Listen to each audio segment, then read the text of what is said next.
Keluaran 16, Mana Sabat.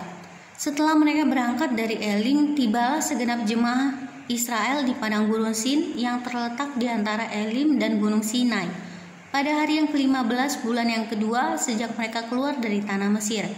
Di padang gurun itu bersungut-sungutlah segenap jemaah Israel kepada Musa dan Harun dan berkata kepada mereka, "Ah, kalau kami mati tadinya di tanah Mesir oleh tangan Tuhan ketika kami duduk menghadapi kuali berisi daging dan makan roti sampai kenyang, sebab kamu membawa kami keluar ke padang gurun ini untuk membunuh seluruh jemaah ini dengan kelaparan."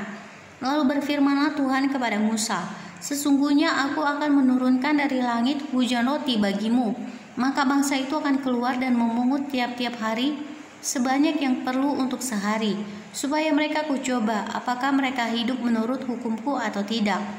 Dan pada hari yang ke-6 apabila mereka memasak yang dibawa mereka pulang, maka yang dibawa itu akan terdapat 2 kali lipat banyaknya dari apa yang dipungut mereka sehari-hari." Sesudah itu berkatalah Musa dan Harun kepada seluruh orang Israel, "Petang ini kamu akan mengetahui bahwa Tuhanlah yang telah membawa kamu keluar dari tanah Mesir. Dan besok pagi kamu melihat kemuliaan Tuhan, karena Ia telah mendengar sungut-sungutmu kepadanya. Sebab apakah kami ini, maka kamu bersungut-sungut kepada kami." Lagi kata Musa, "Jika memang Tuhan yang memberi kamu makan daging pada waktu petang dan makan roti sampai kenyang pada waktu pagi, karena Tuhan telah mendengar sungut-sungutmu yang kamu sungut-sungutkan kepadanya, apalah kami ini? Bukan kepada kami sungut-sungutmu itu, tetapi kepada Tuhan." Kata Musa kepada Harun, "Katakanlah kepada segenap jemaah Israel, marilah dekat ke hadapan Tuhan, sebab Ia telah mendengar sungut-sungutmu." Dan sedang Harun berbicara kepada segenap jemaah Israel, mereka memalingkan mukanya ke arah padang gurun, maka tampaklah kemuliaan Tuhan dalam awan. Lalu berfirmanlah Tuhan kepada Musa, "Aku telah mendengar sungut-sungut orang Israel. Katakanlah kepada mereka, pada waktu senja kamu akan makan daging dan pada waktu pagi kamu akan kenyang makan roti. Maka kamu akan mengetahui bahwa Akulah Tuhan Allahmu. Pada waktu petang datanglah berduyun-duyun burung puyuh yang menutupi perkemahan itu. Dan pada waktu pagi terletaklah embun sekeliling perkemahan itu. Ketika embun itu telah menguap, tampaklah pada permukaan padang gurun sesuatu yang halus, sesuatu yang seperti sisik, halus seperti embun beku di bumi. Ketika orang Israel melihatnya, berkatalah mereka seorang kepada yang lain, "Apakah ini?" Sebab mereka tidak tahu apa itu. Tetapi Musa berkata kepada mereka, "Inilah roti yang diberikan Tuhan kepadamu menjadi makananmu. Beginilah firman Tuhan, pungutlah itu tiap-tiap orang menurut keperluannya. Masing-masing kamu boleh mengambil untuk seisi kemahnya, segomer seorang menurut jumlah jiwa." Demikianlah diperbuat orang Israel. Mereka mengumpulkan ada yang banyak, ada yang sedikit. Ketika mereka menakarnya dengan gomer, maka orang yang mengumpulkan banyak tidak kelebihan, dan orang yang mengumpulkan sedikit tidak kekurangan. Tiap-tiap orang mengumpulkan menurut keperluannya. Musa berkata kepada mereka, "Seorang pun tidak boleh meninggalkan daripadanya sampai pagi." Tetapi ada yang tidak mendengarkan Musa dan meninggalkan daripadanya sampai pagi, lalu berulat dan berbau busuk. Maka Musa menjadi marah kepada mereka.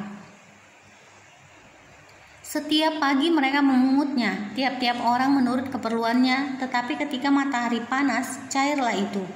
Dan pada hari yang ke-6 mereka memungut roti itu 2 kali lipat banyaknya, 2 gomer untuk tiap-tiap orang, dan datanglah semua pemimpin jemaah memberitahukannya kepada Musa. Lalu berkatalah Musa kepada mereka, "Inilah yang dimaksudkan Tuhan. Besok adalah hari perhentian penuh, Sabat yang kudus bagi Tuhan. Maka roti yang perlu kamu bakar, bakarlah, dan apa yang perlu kamu masak, masaklah, dan segala kelebihannya biarkanlah di tempatnya untuk disimpan sampai pagi."